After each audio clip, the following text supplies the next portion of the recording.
Good morning, everyone. Merry Christmas. Christmas Sunday. Weirdest Christmas of my lifetime. In fact, I was absolutely resisting talking about Christmas today.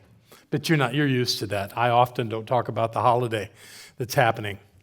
And then I was invited to give a keynote address to the School of Spiritual Leadership in Latin America. And I have many friends down there, and they were very gracious, and we had a wonderful time together. And what I decided, because many of them were students who are studying to become spiritual leaders, and when they finish their studies, they'll go out and create a community and do their work in the world. I thought, wow, if I'm going to talk, and the topic they gave me was Christmas in New Thought. I said, well, the thing to talk about with these folks is what we do on Christmas Eve. It seemed logical, and it seemed useful. You know, I'm sure there were other people that were going to speak throughout the day, and I'm sure they gave inspiring talks. But mine, I thought, needed some utilitarian value. So I said, let me tell you what we do. And I did. I went through pretty much the whole thing. I didn't sing to them. But I did talk about our ritual and how we apply the teachings of New Thought to something that has very little to do with New Thought, this thing called Christmas. And I explained to them that even though we really don't align with the story of Christmas, as Barbara clearly did in her Best of Barbara today, it would be foolish of us to reject this holiday. It's the biggest holiday in the world, Christmas is. It's in North America, it's, the paramount thing where everything closes. I mean, you can go to a Walmart any day of the year but Christmas. So obviously it's really important, regardless of how someone feels about the specific story. And I share Barbara's ideas that there's many inaccuracies, and a lot of it is simply a mythical storytelling. However, the teachings of Jesus, many of them are incredibly powerful and useful. So we that'd be throwing out the baby with the bathwater. Let's not. You notice the baby thing, Christmas? I just did that. In doing this, I talked about Ernest Holmes and about how he's very clear. He was very clear in his teachings about Christmas that we do not accept. We do not deny the divinity of Jesus, but we also embrace the divinity of all people. So, frankly, if you look at it that way, we have a much bigger opening to what this means than most people in the world. We include everyone in this. Everyone is part of this evolving Christhood. And to me, Christ simply means being a master of life, being a master of understanding and knowing how life works. The great teacher that Jesus was, and I believe he was. So one of the things that we always do to kind of capture that thing about Yeshua ben Joseph, which was actually his name in Aramaic, is to read something that I call One Solitary Life. And I want to share that with you. He was born in an obscure village and grew up as part of a working-class family. Through his youth and young adulthood, he is said to have worked in a carpentry shop. Maybe he did, I don't know. When he was 30, he became a traveling preacher. He never had a family or owned a house. He did not go to college. He was never ordained and never held any office. He had no credentials other than himself. He had only the raw power of his divine existence. While still a young man, popular opinion turned against him. His friends deserted him. One even denied knowing him, and another sold him into the hands of his enemies. He suffered through the mockery of a trial. He was nailed to a wooden cross and hung to die between two convicted thieves. While he was dying, his executioners gambled for his robe, which was his only earthly possession. When removed from the cross, dead, his body was laid in a borrowed grave of a friend. Since he lived, 20 centuries have come and gone. And today he is the central figure of the Western and perhaps entire world. All the armies that ever marched, all the navies that ever sailed, all the parliaments that ever sat, and every president, prime minister, emperor, and dictator throughout history, all put together, have not affected the human experience as much as that one solitary life. That's compelling. That one person could have that kind of influence for a ministry that only lasted 3 years. It's quite amazing. And that helps us understand that there's something important. And if you read the teachings of Jesus, when I was a kid, they had these red letter editions. And what they did was they put all the words that Jesus was to have said, understanding that those books were written probably up to like 90 years after he lived. So they were people that didn't know him. But there are words that he was meant to say. And if you understand the teachings of science of mind and you read much of that, I'm not going to tell you all of that, but many of the things that he taught had the same elements that we teach here. It is said that his father was the creator and that was his dad. That's the way it's presented. But when he is asked, how do we pray? He says, pray to our Father.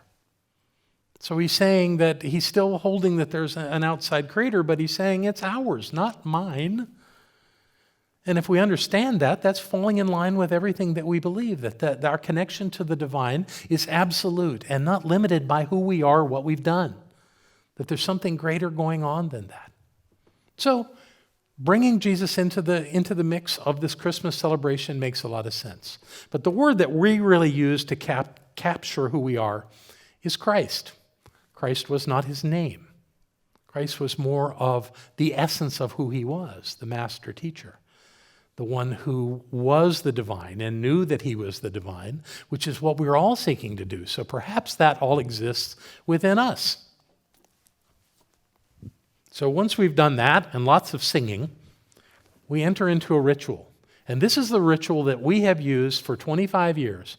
This is the first Christmas Eve that we won't be doing this. So it's important to me to do it now, to share these things with you.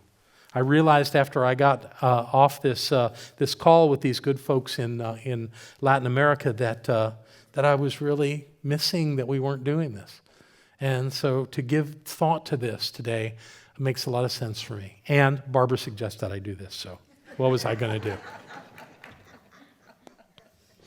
Here's the reading that I do right before we begin the candle lighting. And it has come to pass that a decree of the heart is sent forth calling for the greatest truth of life to be revealed and proclaimed by all. We are no longer content with just hearing of a miracle from long ago. Instead of watching the Christmas event from afar like a spectator, tonight, we do this at night, we make the birth of the Christ our personal experience. We embrace the Christmas story as our story by causing that which is human within us to give way to that which is divine. We begin by going to that sacred inner place, unto the realm of self-awareness, where we find the light of the Christ consciousness. It is now time to reveal the light and to release its brightness through us as the greatest expression of life. We celebrate this Christ consciousness as a living, active presence that we must share with the world. And as we fully acknowledge this presence, we allow our hearts to become like a manger, a place of joy and love, a place of miracles. We are filled with a sense of peace that shall have no beginning and no end. We proclaim the power to live fully, honestly, and openly. We see our lives and all life as radiating divine beauty and expressing only wisdom of infinite spirit. In recognition of this presence, we light these candles representing the 7 attributes of God that dwell within each of us.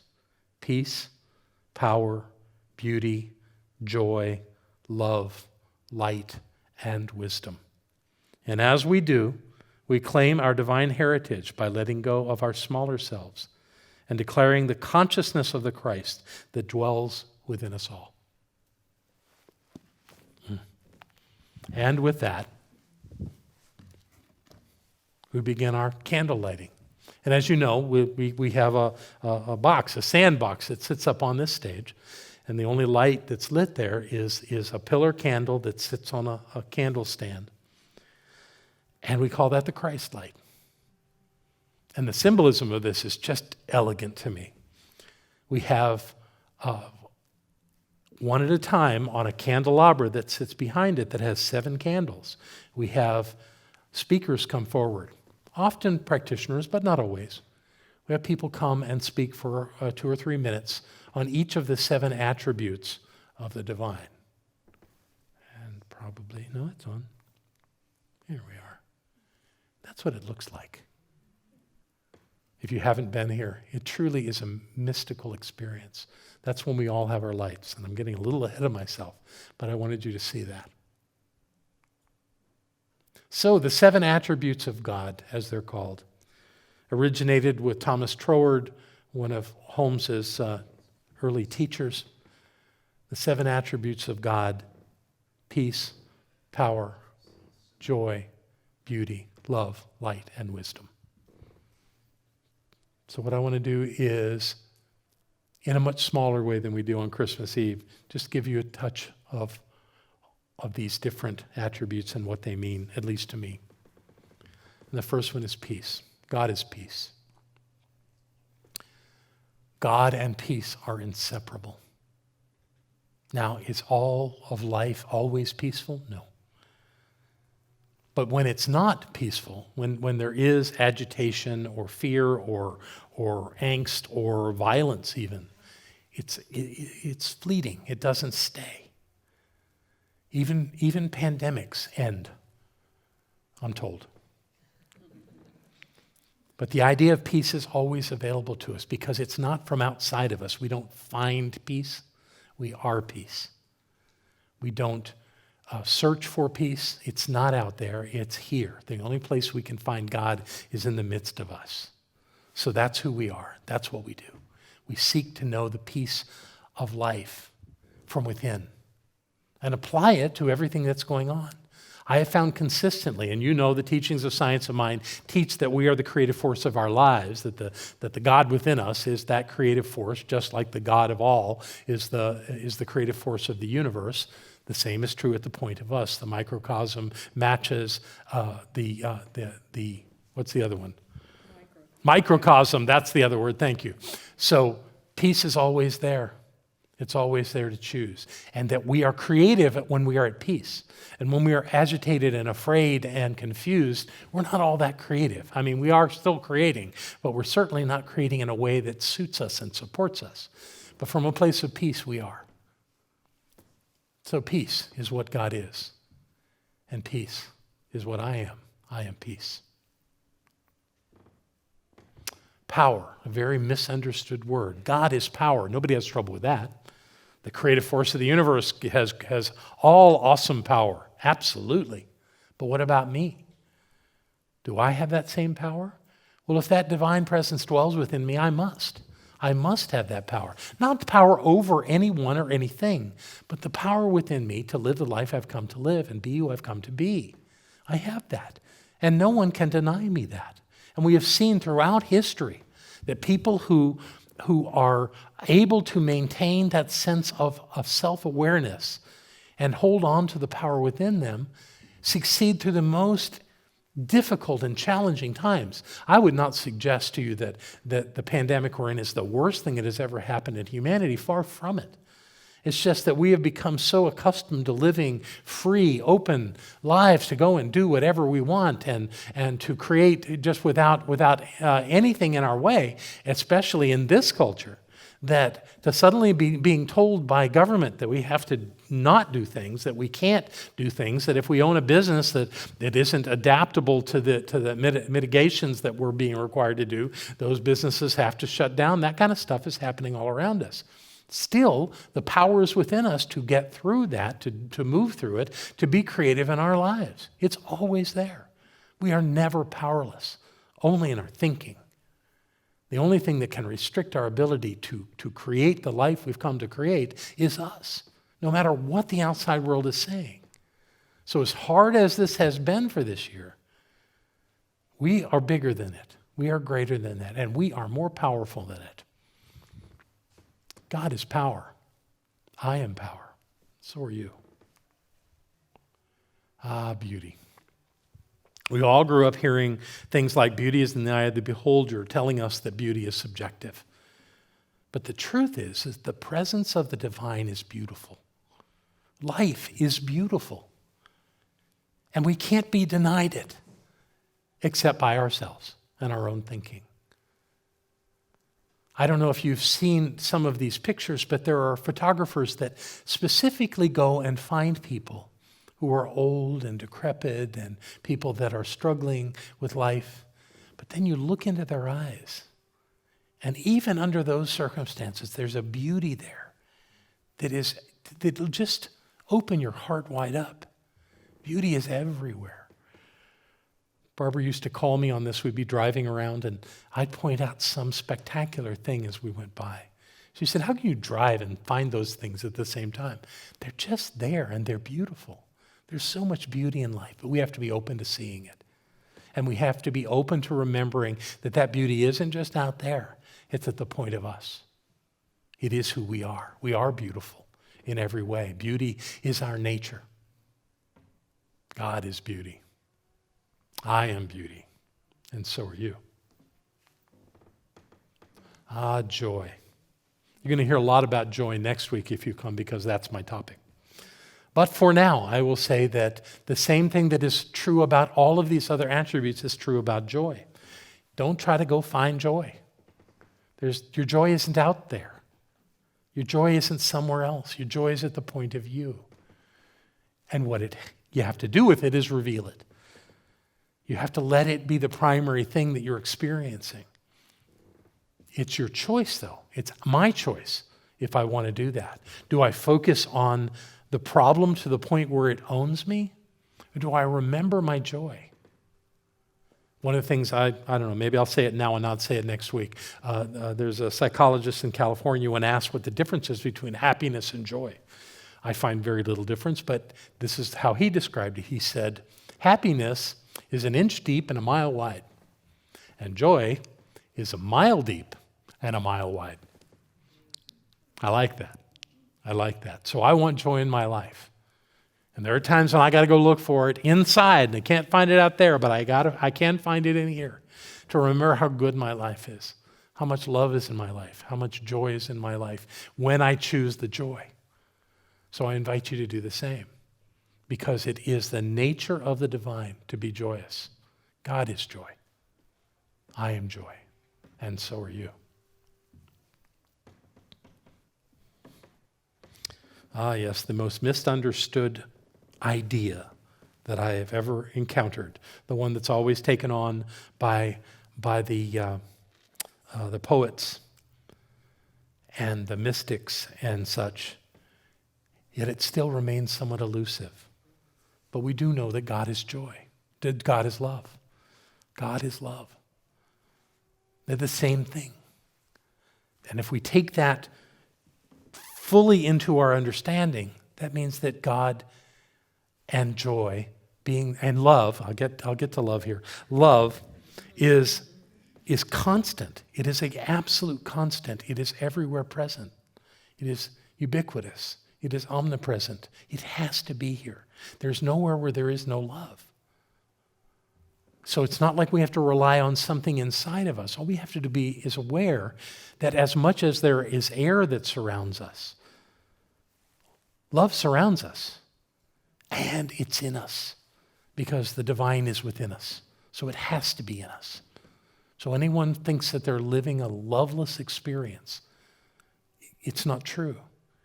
They're only blocking the ability to see and know what is there, because the presence of the divine expresses his love. God is love. I am love. And so are you. Light. This one's interesting because Holmes actually went to call this life. And I get that because Troward called it light and Holmes called it life. It's the same thing. God is light. And we're not talking about the photons that make our eyes be able to see things. I'm talking about something greater than that, something more profound than that. As important as that is, we wouldn't have life on this planet without it.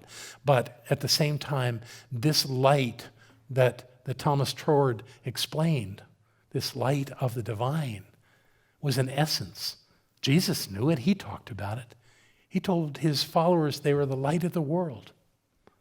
He understood that essence of life worked just like light, that it emanates out and it touches other souls. And it's essential for us to recognize that essence within God and within ourselves. Because God is light, and I am light, and so are you. And wisdom, the final one. Wisdom's interesting. Most people think that knowledge and wisdom are the same thing. But the truth is that God is wisdom. And the wisdom of knowledge is the expression of it into life. You can have all the information you could imagine, but if you don't express that into life, then it's not wisdom. You're not using it. It needs to be, wisdom must be expressed. So all of us have that wisdom within us. We have the wisdom of life within us. Sometimes we deny it. Sometimes we get caught up in the physicality of life and we forget the deeper truth of who we are. But if the divine dwells within us and we have access to all knowing, then we have the ability to express that knowing into the world in meaningful ways. I think some of the best expressions of wisdom are in one-on-one conversations. When somebody says something that they're struggling with, talks about something they're struggling with, and someone says to them something that eases their heart, that makes their path a little less rocky, a little less steep. I think there's something about wisdom that is about making the path we're on a little more accessible, a little more pleasant, and a little more revealing of who we are. There is no absence of wisdom. I remember being in circle with Rocking Bear and having a child in the circle. And he would always ask the child to share some wisdom, just to point out that wisdom isn't about being old or being experienced, that we all come into this world with wisdom. And every time I saw him do that with the child responded well. They spoke something that was delightful, that was meaningful, that touched the hearts of everyone who was sitting in that circle. I was always grateful for that. And that speaks to the profound presence of wisdom everywhere and always. It's just that we must look for it in ourselves and in one another, because it's there. Because God is wisdom, and so am I. I am wisdom, and so are you. So those are them. Those are the attributes of God. And there's nothing in my mind that speaks to this more clearly than this phrase. Because speaking of the divine speaks to this idea of the Christ. Now, I'm not suggesting that we use the phrase or the word Christ the same way all of Christendom does. In fact, I suppose you can imagine that even within Christendom, there's lots of different ways that this is done. But for us to be that evolved, clear, old soul being that knows the truth of life, this is a wonderful way of expressing it. This is a lovely way of saying it. And this is our ritual on Christmas Eve. It has been for 25 years, will be again, as we share that light across the room, as we know the truth of who we are, we also see it in one another. So we say the Christ in me honors the Christ in you. And I would suggest that you experience that. So if you're sitting with someone here today, I want you to turn to them and say those words to them and allow them to say it to you. And if you're sitting by yourself, let that be okay. I want you simply, or if you're watching this online, just close your eyes and say these words and allow them to resonate in your being. Would you do that now? The Christ in me honors the Christ in you. The Christ in me honors the Christ in you. Can't you feel that? Can you feel that? That's amazing. That's wonderful. May we live our lives always recognizing the Christ in one another and in ourselves.